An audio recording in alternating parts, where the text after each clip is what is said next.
last year, or about then, we had our great Lakeview High School graduate, Josh Diaz, come and visit with us, and we got to know about you growing up in San Angelo and your wonderful family who has nurtured you. And we said we wanted you to come back because you are entering your senior year at Notre Dame University, one of the premier universities in the world. And is it fair to say, Josh, the premier Catholic university in the United States? I would say so. There's quite a few Catholic universities, but this is the most talked about on the news and most prestigious, I would say so. Just because of its long tradition. The university opened in 1842, and so it's just been years and years of this rich Catholic tradition at the university. How were you when you thought about that there was a possibility you could go to Notre Dame? Because you're my first student in my career to go there, and yet I've had a large number of kids who would have loved to have gone there. So how were you when you thought this might be possible? Well, that's a great story. A couple at my church who are actually substitute teachers in the school district, Tom and Nancy Gruce. They go to my church, and they had heard me over the years, and they are huge Notre Dame fans. And so Miss Gruce just had this urge and desire to tell my mom when we were applying for schools that she thought it would be a good shot to apply at Notre Dame. And of course, we're applying to a bunch of schools, so it was like, why not? We can do that too. So it wasn't until senior year, applying time. I wasn't thinking about it before, and if she hadn't have said anything, I wouldn't have done it. So we applied, we sent in an audition tape, and around, March or so, I got accepted. And I got accepted to quite a few other schools. But the big thing was going to be, how am I going to pay for it? So, and the financial aid letter kept me sweating because it didn't come for about another month. But when it did come, the financial aid package I got was just a godsend. It was going to be cheaper, bottom dollar, to go there than anywhere here in Texas. So pretty much the decision was made that, it was going to be cheaper. I'm going to a Catholic university to get a great degree, so that's how I ended up there. Well, you have always been a part of a musical family. I've heard you and your granddad and your father and you sing together, and your family contributes at different venues in our city, not only at your family restaurant, but at church. And what a beautiful group. The music that you all perform is just beautiful. You took advantage of music courses in school as a junior high and high school student, didn't you? Yes. I always made sure that I was in several different music groups, and then that even outside of school I was taking piano and studying music. I was just surrounded by music because that was what I was really driven by, and so I just wanted more and more of it. So for a young person watching this, Josh, who has no idea what a person, maybe doesn't even know anybody who's gone to college and majored in music, mm-hmm. You knew as a young man probably you were going to go in some music field. Mm-hmm. So you not only went to Notre Dame to major in music, but tell us at what point you decided it would be opera. Well, that actually happened later than you would think. It happened the beginning of my sophomore year. In college? In college. I was. It was in 2007 in September when Luciano Pavarotti died. I was performing at this event in downtown South Bend, and I was singing kind of classical repertoire, and somebody came up afterwards and said, "It's good to hear that someone is still singing in that style." And it just kind of struck me. I was like, in that style? I don't know what she's talking about. So then I went home, and of course, there was on the news talking about Pavarotti died, but I really never knew what he did, or I knew he was a great singer, but I never listened to him, and I didn't know anything about opera. So I went home, and I think I watched 2 YouTube videos over and over that night. I was floored at the style of singing, at the grace and beauty of having a full voice do that kind of thing.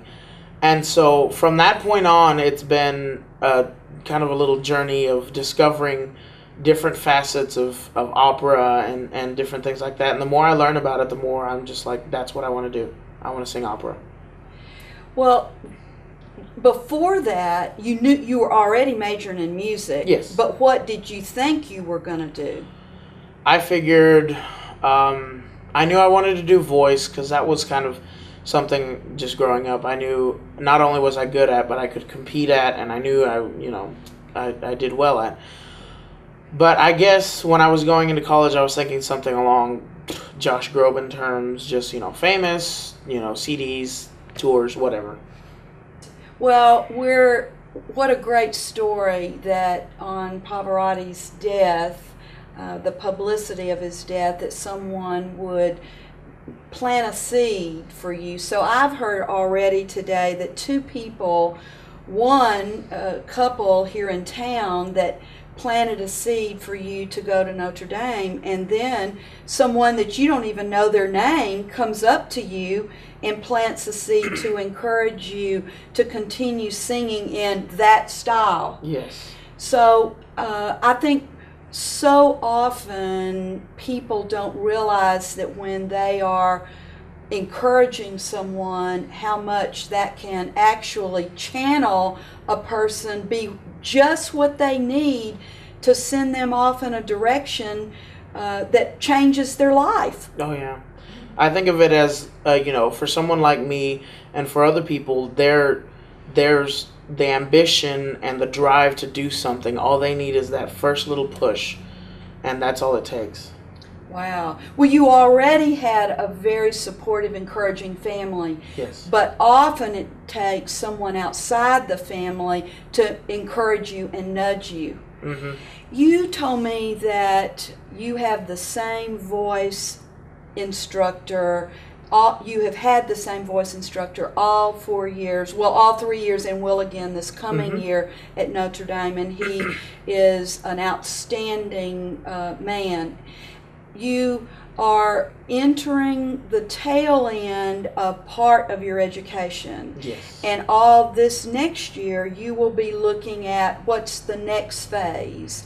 And I ask you, but tell our audience, what do you do during this year to get ready for the next phase of your life? Well, I can honestly say this is going to be a crazy, crazy year. We have a lot of things on the plate, and the first and foremost is, of course, auditions for grad school. With opera, you have to wait until vocal maturity comes because it's a real test of stamina and strength of the voice.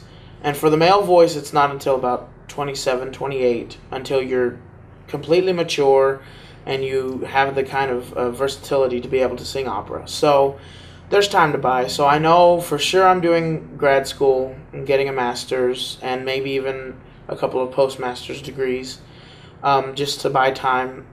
So auditions is the big thing this year. We're looking at several songs and a bunch of schools. Not quite sure where yet, but we have to find a good teacher and hopefully where they give me some money. But so there's auditions, and then my other big thing during the year is we do an opera performance every year, and with Opera Notre Dame, and I've performed in it all 3 years that I've been there, and so that's another big thing. And for me, it's also a good resume booster because other schools see he does want to do opera. They've done operas. He knows a little bit about what the process is. So there's the opera, and then there's another competition and some other different things that I just want to have on my resume when I apply to grad school, so that they see he's not just singing because that's what he likes to do. He's singing because he wants to do it. He wants to do more.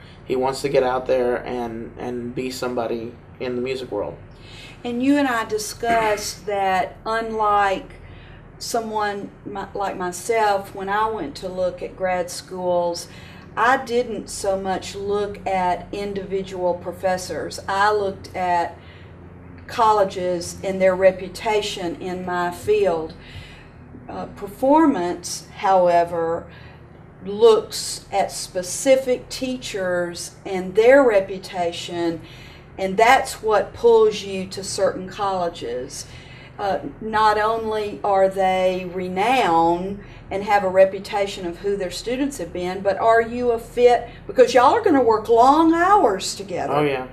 So you will be looking at both school reputations Yes. and professors and their track record and whether y'all would be a good fit. Because you mentioned to me, tell us the story about a professor coming and listening to you and how you and your professor realized y'all probably you wouldn't necessarily work as well with that person.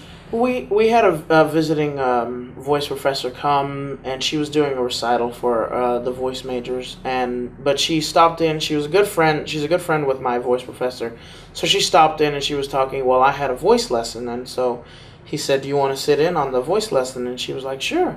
So he had me sing something for her, and she had some suggestions and different things to try, techniques and different things, and we tried them, and I personally didn't really like them that much. And then once she left, he told me, you can take that if you want, but it's not really the style of teaching that I do, and I don't know if you're comfortable with it, but if you're not, then don't do it. And so that's kind of the key point of grad school. You have to find a teacher that not only is good, that you can tell that they're going to be good, but that they're going to work well with you. Because if I would tell people all the time, I could go to Juilliard for the next 2 years and completely waste my money if I didn't have a teacher that I was working with, that was building me up, that was making me a better singer. So that's the big point in grad school for performing musicians. Wow. I've heard some other performance majors say that same thing, that they go to where the teacher is that's a good fit. Well, I want to learn more about Notre Dame. Okay. You're my first student to go there. Tell me about what makes Notre Dame so marvelous. I think kind of what I mentioned earlier, the tradition is a big thing at Notre Dame.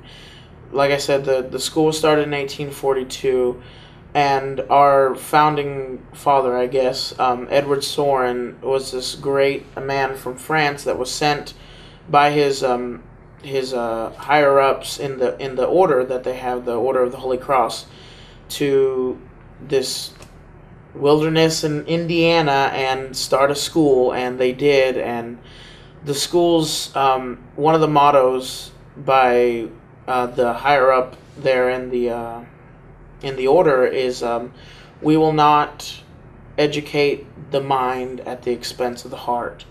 And so That's beautiful, it's Josh. a gorgeous saying.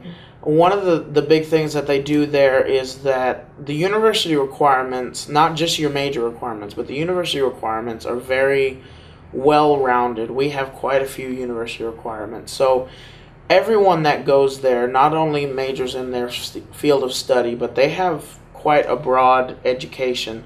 I have to take 2 philosophy, 2 theology, 2 math, 2 science, social science, a history, on top of my music major. So there's quite a broad array, whereas some other universities I looked at, it was maybe 1 or 2 of certain things. And then the other thing is the Notre Dame family. It was always stressed when we went for freshman orientation and the beginning of your freshman year that everyone, every time someone got up to speak, they were like, "Welcome to the Notre Dame family. This is the Notre Dame family. We are ND." And it's not until you leave and you go, for summer vacation or you go somewhere else, you realize it is a family, and it's huge. You go anywhere and there's a Notre Dame club, there's Notre Dame fans, there's Notre Dame everything. And so that kind of networking and group is just astounding. You can go when I'm looking at grad schools, I'm also looking at, where maybe I could find help with a Notre Dame club, helping someone continue their education, and it's just amazing.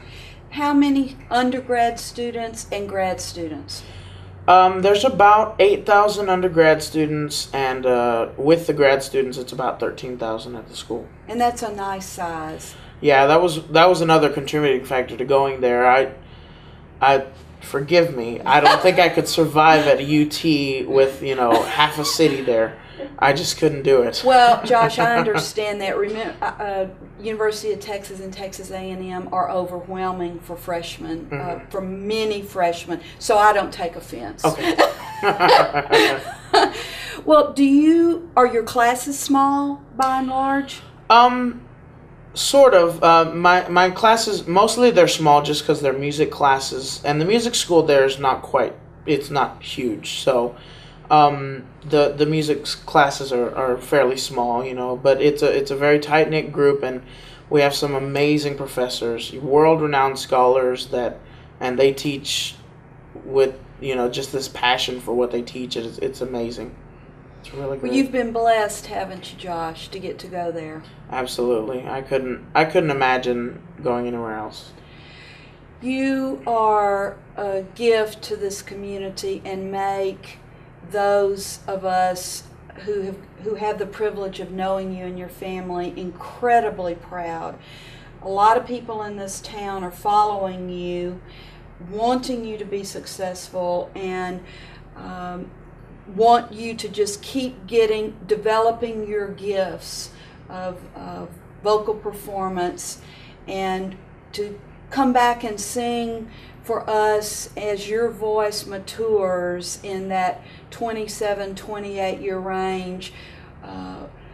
The before and after vocal. I bet your teachers from your junior high and high school are watching your voice as it matures, and being under these great professors, how blessed you are to have that opportunity. I know you don't take that for granted. No. I actually have a very close relationship with two of my teachers. They were originally teachers at Angel Catholic School, where I went to elementary, and now they teach here in the school district. And they're my 5th and 6th grade teachers, and we get together every summer at least once for dinner or lunch or something, and we talk, and we catch up and stuff like that. And it's support from people that had that much impact in my life that really helps me know that this is the way I should be going, and this is the path that God's laid down for me. Well, what a compliment to you that teachers would want to still keep up with you. Well, Josh, we wish you the best. We will excitedly wait to hear what your decision will be for the next phase of your life and the development of your voice that is so wonderful. Thank you so much. Thank you.